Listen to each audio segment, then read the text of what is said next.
responsable ou un supérieur qui va être envieux de toi va tout simplement utiliser cette technique qui va consister à t'invalider constamment. C'est-à-dire qu'elle va trouver toujours un problème au niveau des dossiers que tu traites, ta façon d'être, ta façon de faire les choses, bref, il y a toujours quelque chose qui va pas. Ou alors elle va te surmener avec une charge de travail qui va être beaucoup trop importante et avec une deadline, donc un temps imparti pour réussir à finir ses tâches qui n'est absolument pas réaliste. Et la raison pour laquelle elle fait ça, c'est tout simple. Elle va faire en sorte que tu sois beaucoup trop occupé à sauter à travers les obstacles qu'elle va mettre sur ta route pour que tu aies le temps de te poser et de réaliser ta vraie valeur. Parce que si elle met un haut niveau d'exigence que tu ne pourras jamais réussir à atteindre et qu'en plus elle t'assène de critiques, de remarques et d'humiliations car justement tu n'arrives pas à satisfaire ses exigences, tu vas progressivement rentrer dans la frénésie d'essayer de tout faire pour faire bien, et vu que ce sera jamais bien, tu vas t'épuiser mentalement, moralement, émotionnellement et psychologiquement, et cette personne aura réussi à te faire perdre confiance en toi. Comment réagir du coup face à cette situation? Dans le contexte professionnel ou dans le milieu d'études supérieures, là où malheureusement t'as pas le choix que de côtoyer et d'avoir à dealer avec cette personne, premièrement il va falloir que tu établisses des limites qui sont fermes. Si elle te donne des deadlines qui sont tout simplement impossibles à respecter, tu peux retarder par exemple le fait de répondre à ses mails. Comme ça tu vas lui faire comprendre qu'il n'y a pas à se sentir aussi entitled, à croire que tu fonctionnes en claquant des doigts. Tu peux demander un petit entretien que tu vas attaquer en étant très habile. J'ai à cœur de remplir mes missions, d'accomplir mes tâches,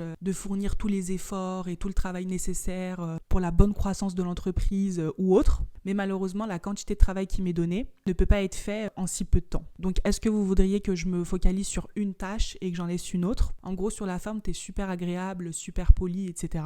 Où tu veux vraiment satisfaire ce qui est attendu de toi. Mais dans le fond, tu vas faire comprendre à cette personne que tu n'es pas son punching bag, que tu as très bien compris son jeu et que tu rentreras pas dans la roue d'hamster dans laquelle elle veut que tu perdes la tête. Tu peux par exemple aller voir ce responsable avec ta fiche de poste pour faire le point sur toutes les tâches et toutes les missions qui sont attendues de toi. Comme ça, tu replaceras le curseur sur ce que tu as vraiment à faire et elle ne pourra pas, ou en tout cas moins, t'imposer des missions ou des tâches qui sont tout simplement hors de ce que tu dois véritablement faire. Je te détaille tous les autres profils et toutes les autres stratégies dans la suite de ma série consacrée à la psychologie de l'envie. Tous les épisodes sont déjà disponibles.